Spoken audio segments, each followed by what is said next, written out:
Bonjour à tous, bienvenue dans This is Paris, le magazine qui vous plonge dans les coulisses du Paris Saint-Germain. Au programme cette semaine, rencontre avec Julian Draxler qui joue son 100e match avec Paris lors du choc face à l'Olympique Lyonnais pour la 23e journée de Ligue 1. Une affiche au sommet également pour l'équipe féminine qui reçoit Montpellier. Enfin, retour à Lyon où les Rouges et Bleus poursuivent la défense de leur titre en Coupe de France contre Villefranche. Hola, soy Ángel Di María y bueno, puedes verme en This is Paris.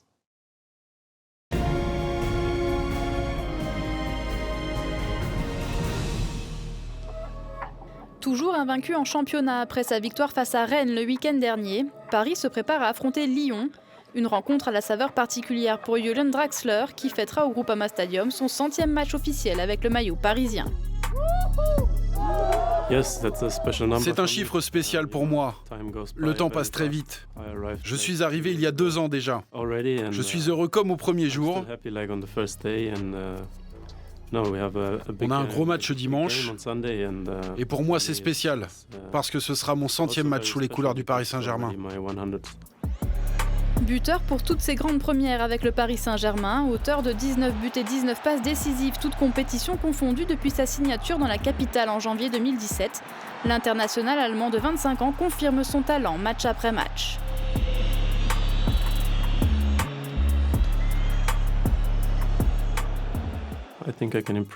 Je pense que je peux m'améliorer.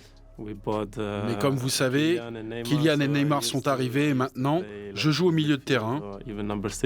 Même numéro 6 sur les 2 derniers matchs. Je ne suis pas une machine à marquer comme Cavani et les autres. Mais je pense que j'ai beaucoup progressé comme joueur ces 2 dernières années, surtout cette année avec notre coach allemand, et je suis toujours heureux. Mon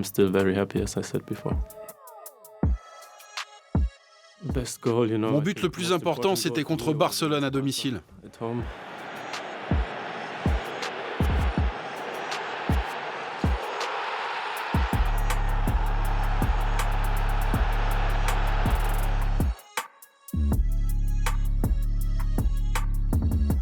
Le plus beau, c'est certainement celui contre Bordeaux.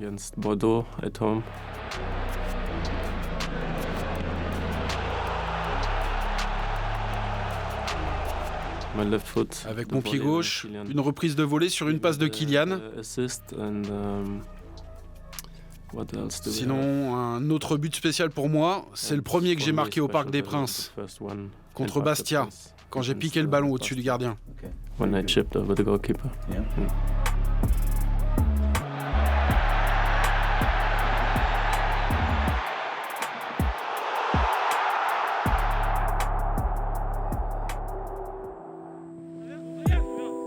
Depuis cet été et l'arrivée de Thomas Tuchel à la tête de l'équipe parisienne, Julian Draxler a joué 18 matchs en Ligue 1, dont 13 en tant que titulaire, à des postes parfois bien différents. Dans chaque position, c'est important d'être capable de changer ton jeu. Parce que tu ne peux pas faire des dribbles dingues si tu joues en 6. Mais je me sens toujours libre sur le terrain, et quand j'ai quelques idées folles, j'essaye de les faire. C'est ce que veut le coach. Il sait que j'ai eu l'habitude d'être un joueur très offensif et ne veut pas que je joue comme Marco Verratti, par exemple, qui ne frappe jamais. Il sait que je peux marquer et donner des passes décisives à mes coéquipiers, et je ne veux pas perdre ça. Mais le plus important reste l'équipe. C'est pour ça que j'essaye de m'adapter à chaque position où le coach a besoin de moi. Cette saison, j'ai joué ailier gauche, numéro 8, sur la gauche, sur la droite, et même en 6. C'est important pour moi de trouver ma place dans le 11 de départ. Et ces dernières semaines se sont très bien passées pour moi. Je veux continuer comme ça. C'est différent cette année. L'an dernier, on avait parfois un problème avec Ángel Di María sur le banc, ou moi-même. Et vous savez, quand vous avez des joueurs offensifs de ce niveau, c'est important de les faire jouer ensemble, parce que c'est ce que le public veut voir.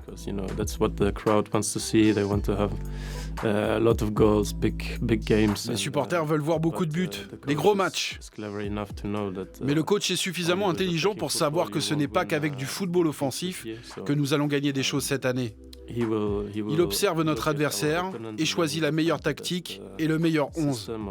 La bonne chose cette année, c'est que tout le monde respecte le coach et ses décisions. Nous avons une grande confiance en lui et j'espère qu'il continuera à prendre les bonnes décisions.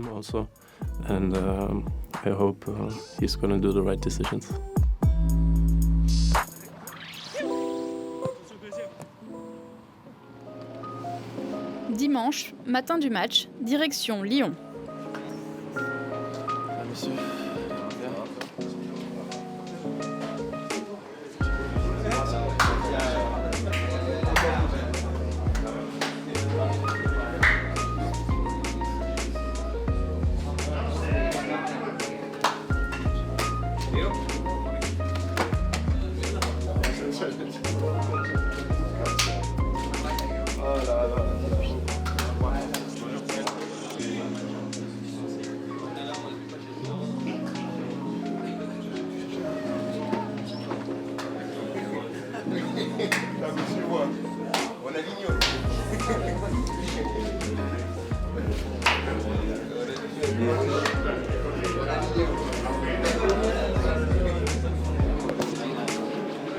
Bonjour.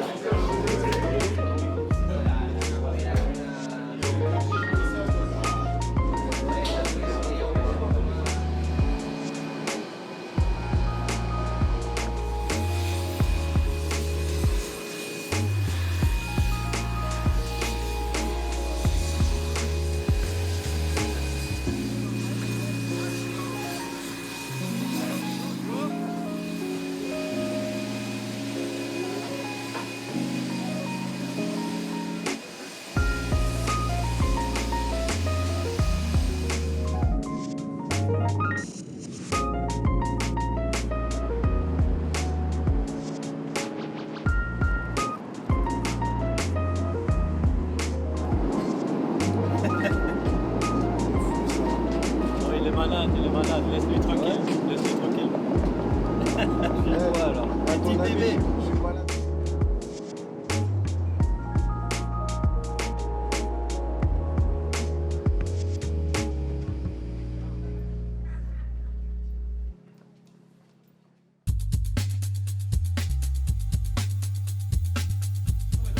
Affiche au sommet en clôture de la 23e journée de championnat, le Paris Saint-Germain retrouve l'Olympique lyonnais au Groupama Stadium avec un objectif, garder son invincibilité en Ligue 1.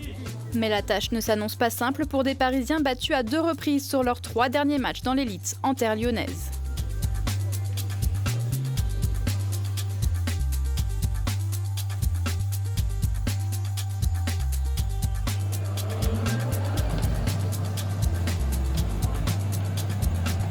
Ce n'est jamais facile de jouer là-bas.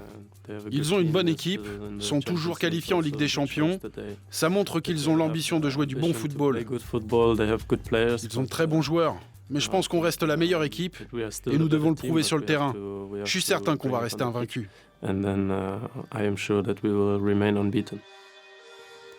Au match aller en octobre dernier, les hommes de Thomas Tuchel ont réalisé une démonstration de force pour un succès 5-0. Au final, c'était une victoire claire pour nous, mais si vous avez vu le match, c'était plutôt serré. Ils ont très bien joué à Paris. Mais on a eu une soirée magique de Kylian. Kylian Mbappé, auteur d'un quadruplé express en 12 minutes et 56 secondes.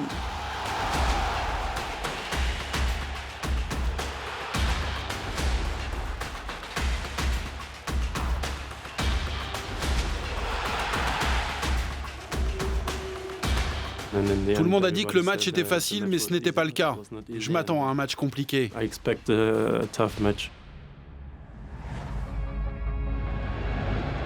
Paris n'a besoin que de 45 secondes pour se créer une première occasion. Lancé par André Di Maria, Kylian Mbappé écrase trop sa frappe, captée par Anthony Lopez.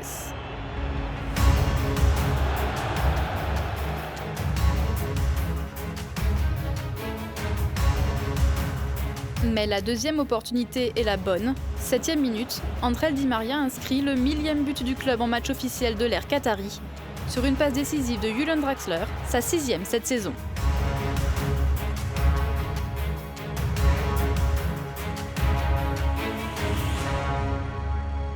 Les Parisiens mènent mais subissent ensuite les assauts lyonnais et se remettent d'abord à un excellent Alphonse Areola, le gardien rouge et bleu décisif devant Bertrand Traoré.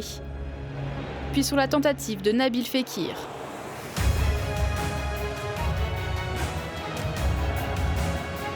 Avant de sortir un double arrêt sublime face à Traoré, puis Memphis. Il répond encore présent sur une nouvelle occasion de Nabil Fekir, le tout en 12 minutes à peine. Le Paris Saint-Germain finit par craquer à la 33e minute. Moussa Dembélé reprend victorieusement un centre de Léo Dubois.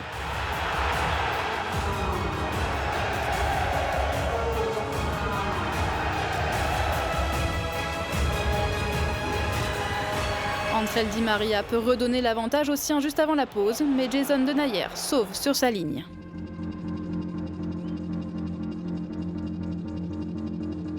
Le premier mi-temps était compliqué parce qu'on a perdu beaucoup de ballons faciles dans le moment de transition offensive. Et pour ça, on a perdu beaucoup d'occasions pour attaquer avec le contre-attaque.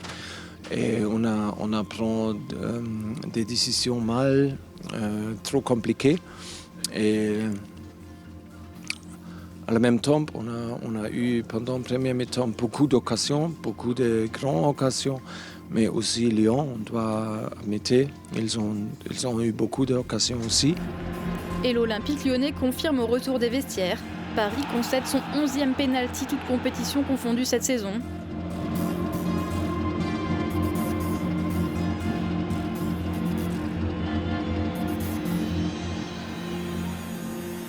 Nabil Fekir prend Alphonse Areola à contre-pied, 2-1 pour Lyon. Menés au score, les Parisiens poussent dans le camp adverse et c'est au tour d'Anthony Lopez de briller. Le portier rhodanien impeccable devant Julian Draxler, puis sur une double occasion de Kylian Mbappé.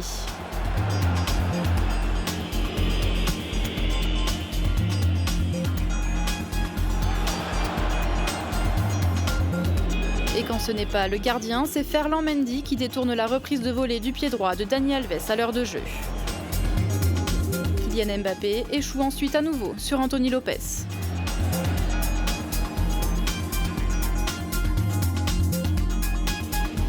Quelques minutes plus tard, Leandro Paredes fait sa première apparition sous les couleurs parisiennes en remplacement de Presnel Kimpembe. Paris est tout proche d'encaisser un 3e but à la 85e minute. Alphonse Areola effectue son 8e arrêt du match, un record égalé pour lui. Pour sa première, Leandro Paredes a lui été victime dans les derniers instants du match d'un violent tacle de Nabil Fekir, seulement sanctionné d'un carton jaune.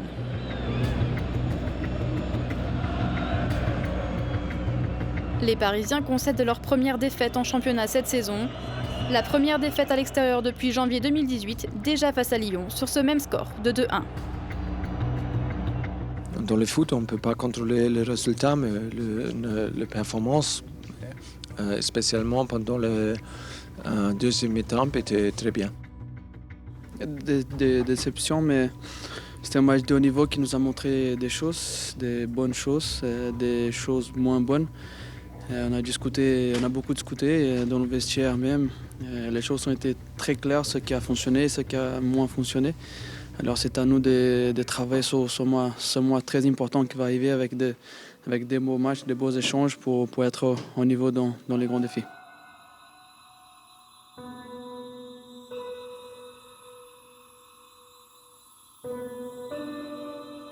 Malheureusement, on n'a pas gagné, mais je suis fier de jouer 100 fois déjà pour ce grand club. Et aujourd'hui, je pense qu'on a mérité un match nul, mais il faut aussi dire que Lyon est une bonne équipe et ils ont bien joué la première mi-temps. Alors, on a perdu aujourd'hui, mais on est dans un bon chemin là et j'espère qu'on va gagner les matchs prochains.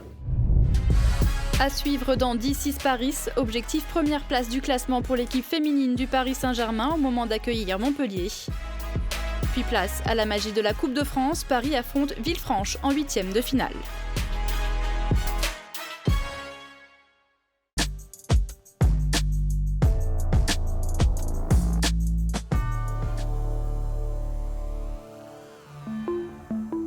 Une semaine après sa qualification pour les quarts de finale de Coupe de France grâce à sa victoire face à Le Havre, l'équipe féminine du Paris Saint-Germain s'apprête à recevoir Montpellier pour la 16e journée de Division 1, un choc face au 3e du classement.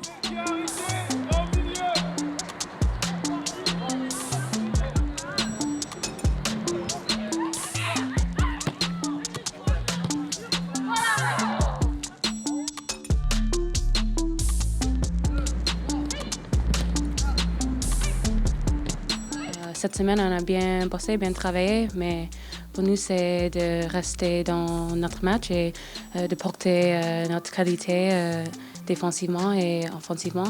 Donc, on est très exigeants, mais samedi, ça va être un bon match et on est prêts pour apporter la victoire.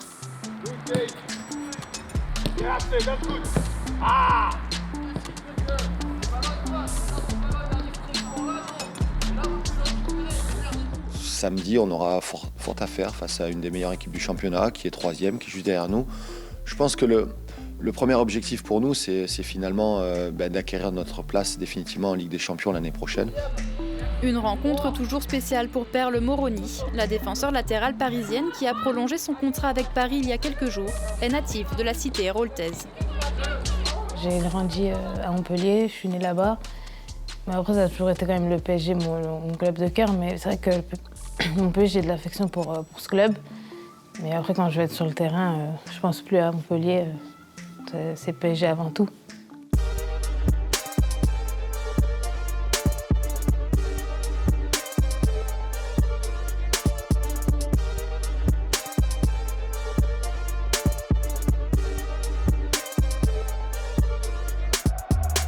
Et il ne fallait pas arriver en retard au stade Jean-Bouin. Après seulement 17 secondes de jeu, Wang Shuang place une frappe imparable en pleine lucarne.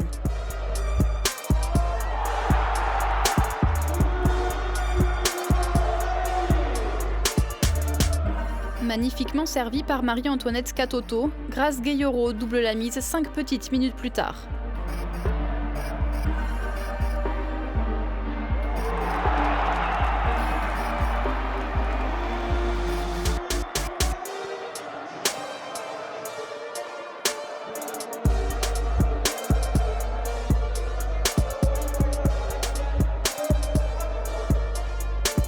Marie-Antoinette Scatoto à la passe puis à la finition.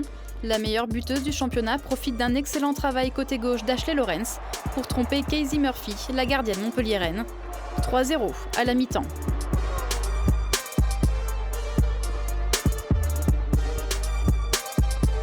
C'est vrai qu'il fallait les presser dès le début, il fallait leur mettre la pression, essayer de marquer le plus tôt possible. C'est ce qu'on a réussi à faire et la première mi-temps, c'était une très bonne mi-temps.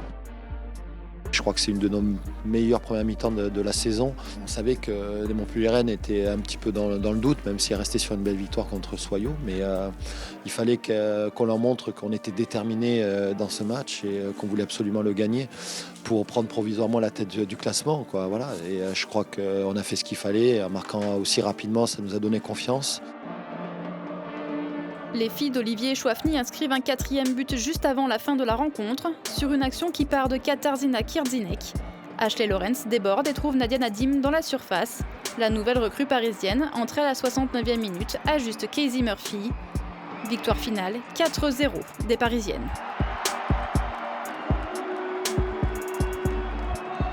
Ce soir-là, l'objectif est atteint, la victoire, oui, mais surtout presque la qualification en Ligue des Champions l'année prochaine. Voilà, donc ça, c'est vraiment une belle performance et voilà, on a fait ce qu'il fallait.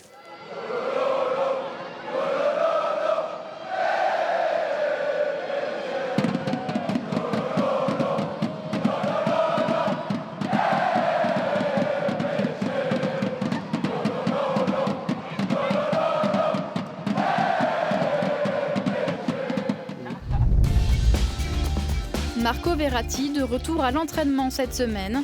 15 jours après sa blessure à la cheville contractée face à Guingamp, le milieu de terrain italien a participé à sa première séance collective, en compagnie d'un groupe réduit de joueurs au lendemain du match contre Lyon.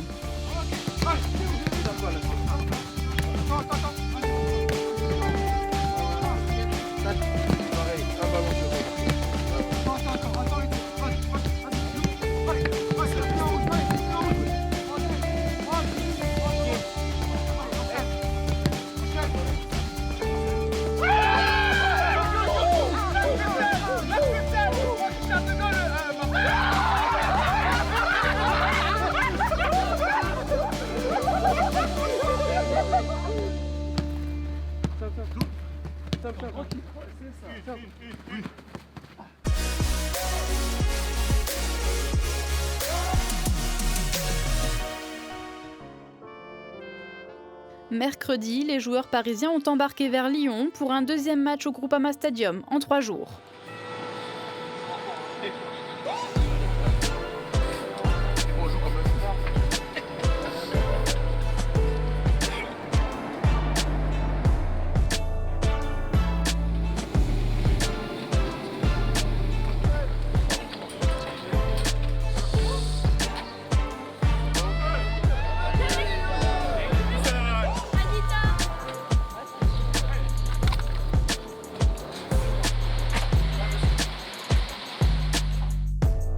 Les Rouges et Bleus défendent leur quadruple couronne en Coupe de France face à Villefranche-Beaujolais, club de national en 8e de finale.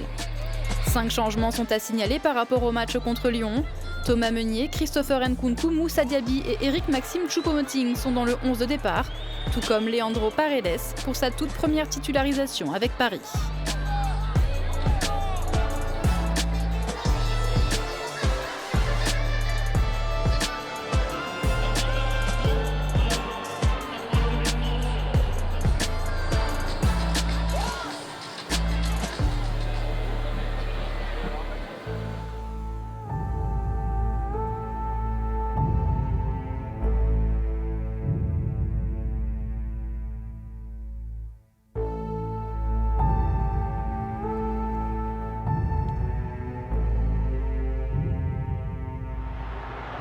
La première occasion est parisienne. 13e minute, Moussa Diaby perd son duel face à Antoine Philippon.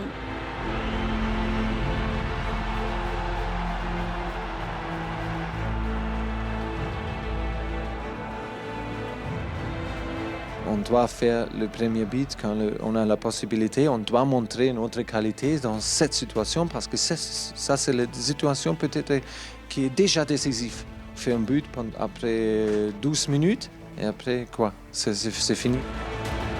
3 minutes plus tard, André Di Maria trouve le petit filet extérieur.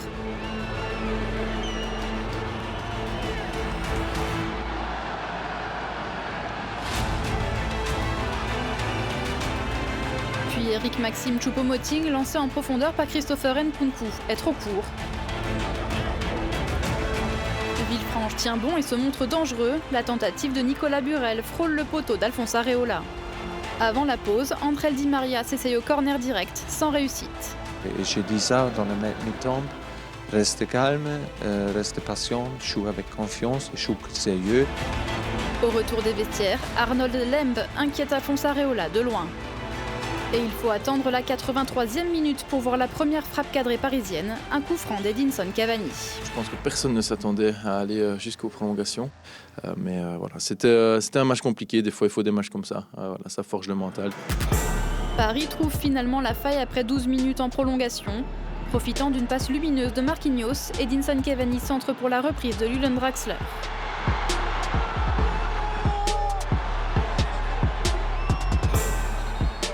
Quelle passe j'ai vu dans la télé, c'est Franz Beckenbauer maintenant. C'était extraordinaire. Eddie a joué après en contre-un et montré son qualité et être précis. Et pour ça, le match est fini avec le premier but. Les hommes de Thomas Tuchel déroulent. Moussa Diaby inscrit son 4e but de la saison.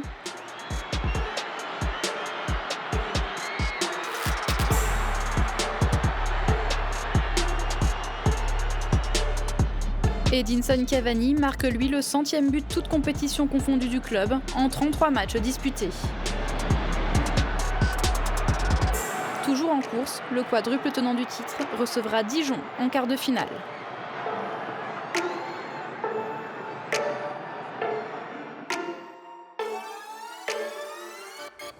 Aujourd'hui, c'était clairement pas suffisant. Non, bon, les matchs de coupe, on sait ce que c'est, hein. Mais c'est certain. Contre Bordeaux, voilà. Faire le maximum à domicile, comme on a l'habitude de le faire, être intransigeant, efficace et appliqué. Et puis, je pense que ça donnera un peu la note pour le match de mardi.